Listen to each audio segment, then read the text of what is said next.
যারা আমাদেরকে অত্যাচার করেছে আপনারা জানেন।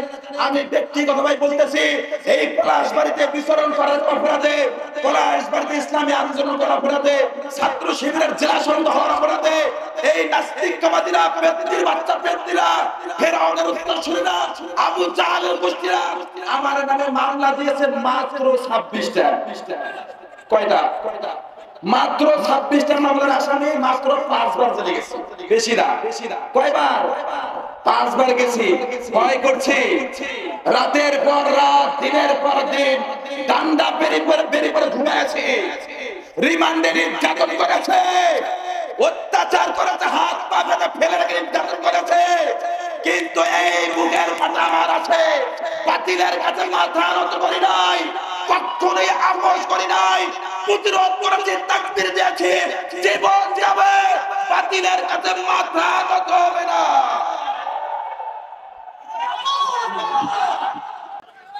আমার ভয় পাচ্ছেন?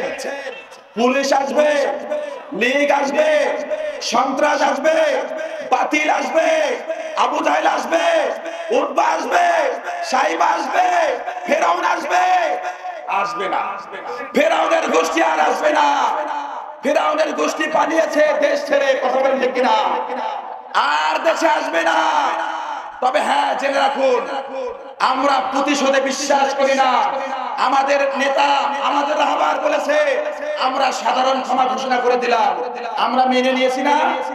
আমরাও সাধারণ ক্ষমা ঘোষণা করেছি। তবে হ্যাঁ, সাধারণ ক্ষমার অর্থ যদি হয়, আবারও যদি কোনো পরিকল্পনা করা হয়, আবারও যদি কোনো ষড়যন্ত্র করা হয়, আবারও যদি কোনো পরিকল্পনা নিয়ে সামনে আসা হয়, দাঁত ভাঙ্গা জবাব দিতে পিছপা হবে না। কথা বলে ঠিক না?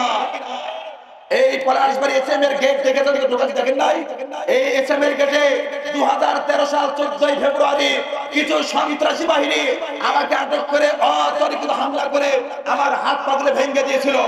আমার স্মরণ আছে, 14 ফেব্রুয়ারি 2013 সাল আমার দু হাত তারা ভেঙে দিয়েছিল, ফেলে দিয়েছিল, অতর্কিত খনির ভাট্টাতে আঘাত করেছিল। কিন্তু শোনো মুসলমান, এই আরে এই হুজুর কখনোই তাদেরকে ছাড় দেয় নাই। একাই 10 থেকে 12 জন সন্ত্রাসীকে রুখে দিয়ে পায়ের নিচে ফেলেছিলাম সেদিন। এক আরিফের কাছে তারা মাথা নত করেছিল, কিন্তু আমি তাদের কাছে মাথা নত করি নাই। সম্মানিত উপস্থিতি, এই জন্য শুনুন, আমরা সাধারণ ক্ষমা ঘোষণা করে দিয়েছি আমিরে জামাত। আমরাও তাদের সঙ্গে একাত্মতা প্রকাশ করেছি। তবে এর নাম এই নয় তোমরা আমাদের মারবা, আমরা চুপচাপ থাকবো তা নয়। শুনুন, এক সাপ, বিষাক্ত সাপ পীরের বাড়িতে গিয়ে বলতেছে, পীরের বাড়ি থেকে গিয়ে বলতেছে, হুজুর আমি জান্নাত চাই। কি চাই? জান্নাত চাই। এবার পীর সাহেব বলল, তোমার জন্য চোখ একটা, তুমি মানুষকে কামড় দিতে পারবে না। কি করতে পারবে না? কামড় দিতে পারবে না। সাপ এই ওসিয়ত শোনার পর বাড়িতে আসলেন। আসার পর তখন দেখা গেল যে মানুষ গম কেটে রেখেছে, জমির মধ্যে শুকাচ্ছে, এই গমের মধ্যে শুয়ে আছে। গমের মালিক জমিতে গিয়ে রাত্রিবেলা গম বাচ্ছে, বাঁধার সময় হঠাৎ করে সাপ ওর মধ্যে শুয়ে আছে। এবার মালিক সাপকে পেঁয়াজ দিয়ে গমের আঠের মধ্যে বেঁধে ফেলছে। সাপের কপাল ভাঙা শেষ। কথা বল ঠিক কিনা? এরপরে সাপ কোনো মতো সেখান থেকে বেঁচে গিয়ে পীর সাহেবের বাড়ি থেকে বলতো, হুজুর আপনি বললেন কাউকে কামড় দিবা না, একদিন মাত্র কামড় দেই নাই, তার জন্য আমার কামড় শেষ। কথা বলে ঠিক কিনা?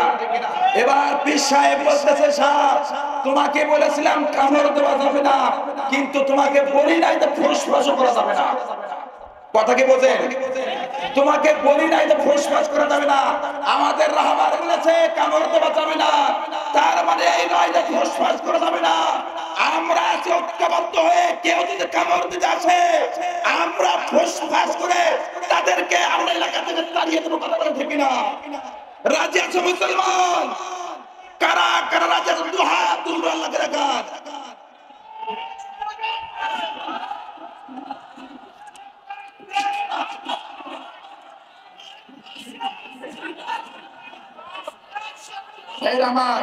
হাত নামা, হাত নামা। ইনশাআল্লাহ তৈরি থাকতে হবে।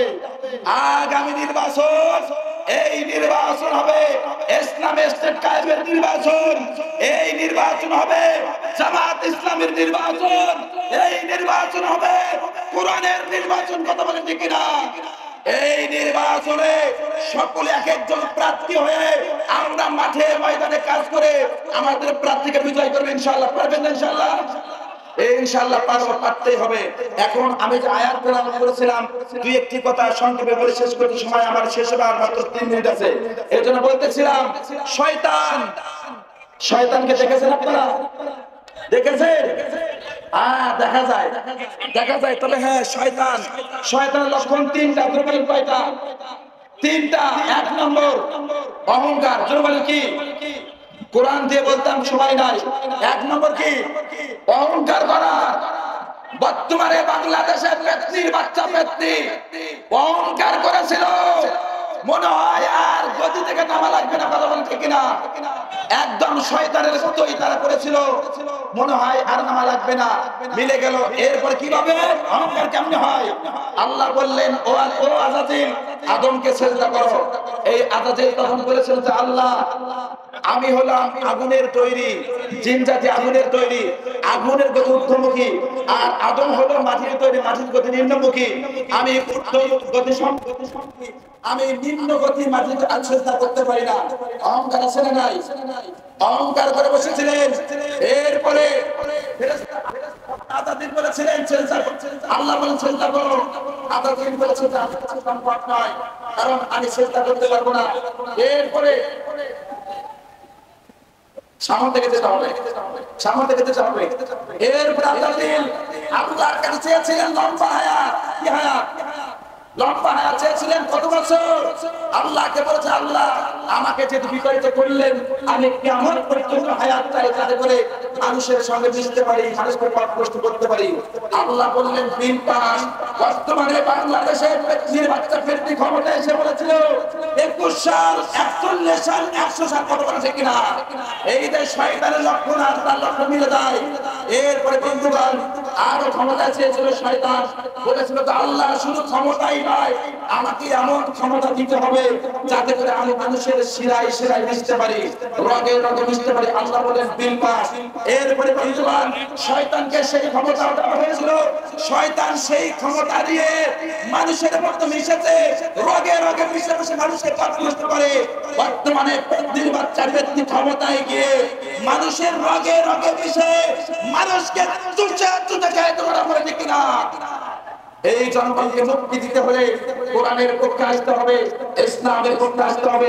সম্মানিত উপস্থিতি, আমার সময় শেষ। আপনাকে রাগ করলেন?